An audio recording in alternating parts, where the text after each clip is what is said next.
No. Why number 624. Why was Joseph Smith murdered? 조셉 스미스는 왜 살해당했는가? Post contributed by Scripture Central. 이 책과 몰몬경의 증거를 인봉하기 위하여 우리는 선지자 조셉 스미스와 축복사 하이럼 스미스가 순교하였음을 발표하노라.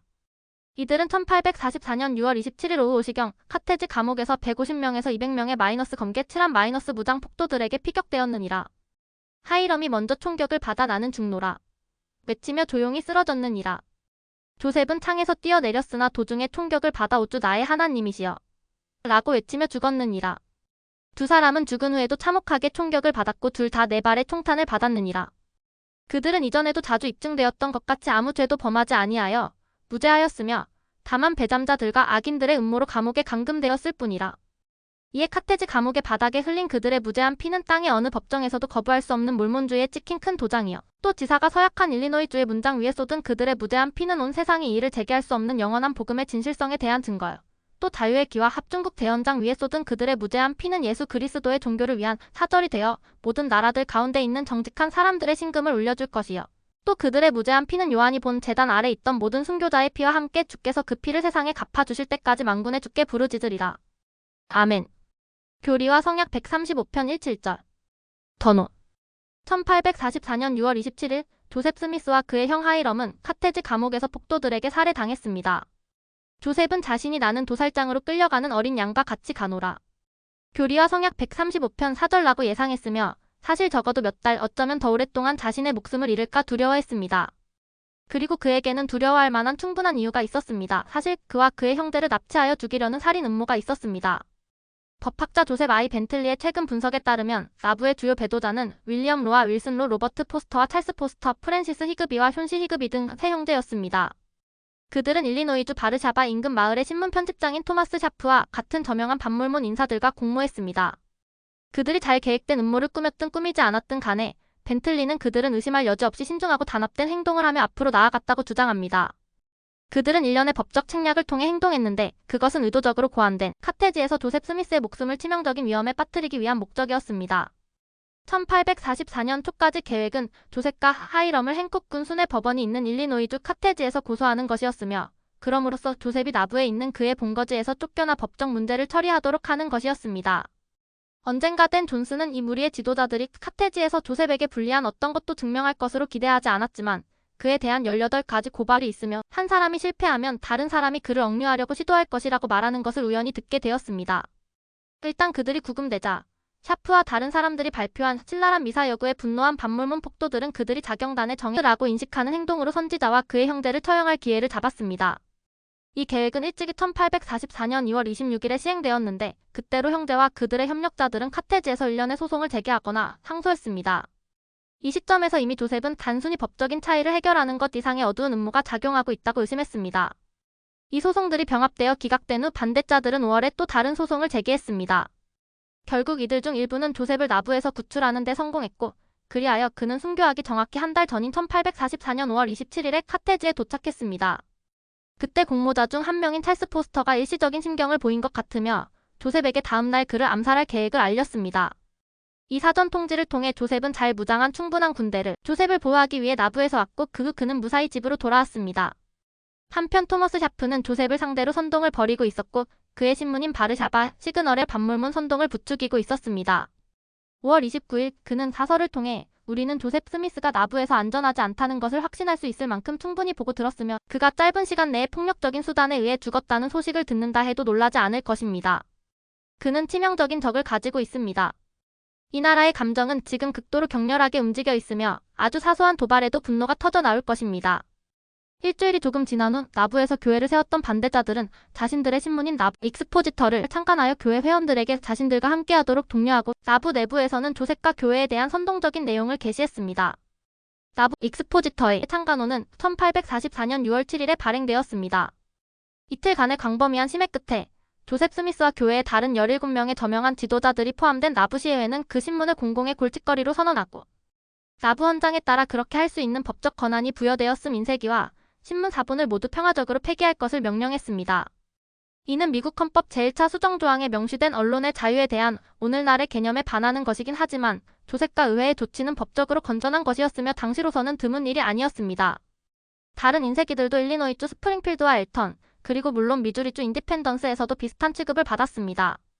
그럼에도 불구하고 이 행동은 반물문 선동자들 덕분에 군 전역에서 소동을 일으켰고, 익스포지터의 소유주들은 언론의 자유를 침해한 것이 아니라 폭동을 선동했다는 혐의로 카테지에 고소장을 제출하는 것으로 대응했습니다.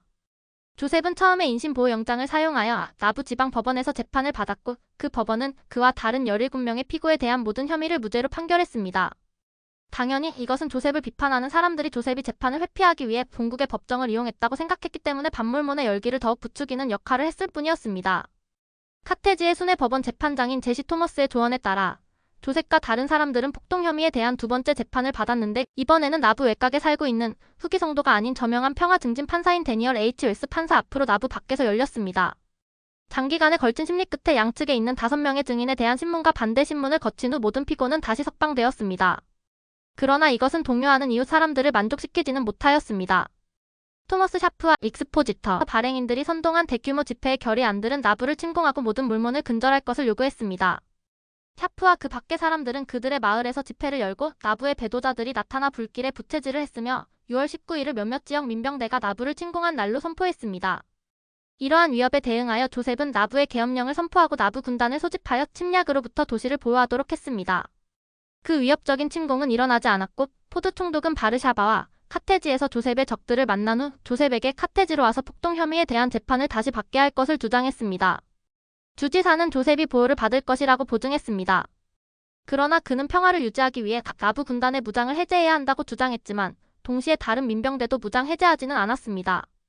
일단 카테지에 도착한 후 조셉과 다른 피고들은 폭동 혐의로 기소되었고, 히그비 부부가 고의로 증인을 출석시키지 않고 재판 일정을 9월로 변경해 달라고 요청하자 보석금으로 풀려났습니다. 그러나 조셉과 하이럼이 카테지를 떠나기 전에 그들은 계엄령을 선포했다는 이유로 반역죄로 기소되었는데, 이는 법적으로 아무런 가치도 없었지만 보석금이 불가능한 범죄였기 때문에 유용했습니다. 이로 인해 조셉과 하이럼은 떠날 수 없었고, 그들은 카테지 감옥에 갇혀 폭도들의 공격에 취약한 상태에 놓이게 되었습니다. 감옥 안에서 하이럼은 물문경에 나오는 이더설을 읽었고, 조셉은 간수들에게 회복과 물문경, 그리고 천사의 방문이 참됨을 강력히 간증했습니다.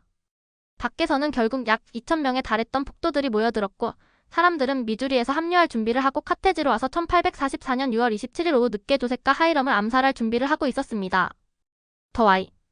델린 H. 옥스와 사도로 부름받기 전에 법학자 마빈 S.1이 기록한 바와 같이 일리노이주 카테지에서 조셉과 하이럼 스미스가 살해된 것은 물문 지도자들의 개인적인 적대적인 소수에 의한 자발적이고 충동적인 행동이 아니라 행쿡군의 일부 지도층 주민들이 저지르거나 묵인한 고의적인 정치적 암살이었습니다. 나부는 당시 일리노이주에서 가장 큰 도시였으며 조셉은 시장이자 대통령 후보였습니다. 하이럼은 부시장이었으며 주의회 의원직에 출마했습니다. 정치적으로 그들은 당시 일리노이에서 가장 영향력 있는 두 사람이었습니다. 따라서 그들의 암살은 후기 성도 역사뿐만 아니라 일리노이주의 역사에도 중요한 의미를 지닙니다. 조셉과 하이럼을 죽이기 위해 공모한 두 사람은 여러 가지 동기를 가지고 있었으므로 이 영향력 있는 두 지도자가 살해된 이유를 이해하는 것은 복잡하고 다양한 요인을 포함합니다. 벤틀리는 다음과 같이 설명합니다. 1844년 6월 27일에 선지자가 살해된 데는 여러 가지 요인이 작용했습니다. 그 중에는 나부 군단의 힘에 대한 두려움이 있었습니다. 나부 헌장에 따라 부여된 권한과 관련된 인지된 남용 일리노이주 행콕 카운티와 아이오와 주릭 카운티에서 급격히 증가하는 물문 인구로 인한 정치적 불안, 일부 주요 물문 반대자들과의 경제적 경쟁, 일부 미주리 주민들 사이에 계속되는 원한 복수 결혼의 제한적인 시행의 시작을 왜곡하는 소문, 조셉 스미스의 대통령 선거 운동에 대한 비판, 그리고 입법부, 사법부, 행정부, 군사부, 종교적 권력이 조셉 스미스라는 한 사람에게 집중되어 있었습니다. 의심할 여지 없이 주요 공모자들 각각에게 이러한 요인들 중 하나 이상이 냉혹한 살인을 모의하기로 결정하는 데 역할을 했습니다. 한편 조셉과 하이럼은 고결하고 깨끗한 양심으로 죽음을 맞이했습니다. 교리와 성약 135편 4절. 그들의 죽음 직후 존 테일러는 다음과 같이 썼습니다. 주의 선지자요 선견자인 조셉 스미스는 이 세상에서 사람의 구원을 위하여 다만 예수를 제외하고 세상에 살았던 어떠한 사람보다 더 많은 일을 수행하였도다.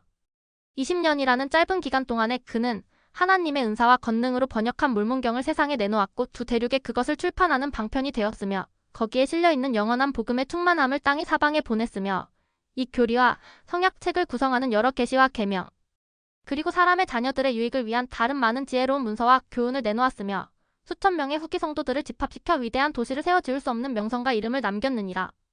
그는 하나님과 그의 백성이 보기에 위대하게 살다가 위대하게 죽었으니 옛적의 주에 기름 부음 받은 자 대부분이 그러했듯이 자기의 사명과 일을 자신의 피로 임봉하였고 그의 형 하이럼도 그러하였느니라.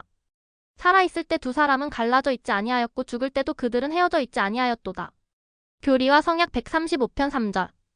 제프리 알 홀런드 장로가 말했듯이 그들이 성취한 사업에 대한 굳건한 신앙을 가지고 결국 기꺼이 죽음을 맞이한 그들의 태도는 회복의 참됨에 대한 강력한 증거가 됩니다.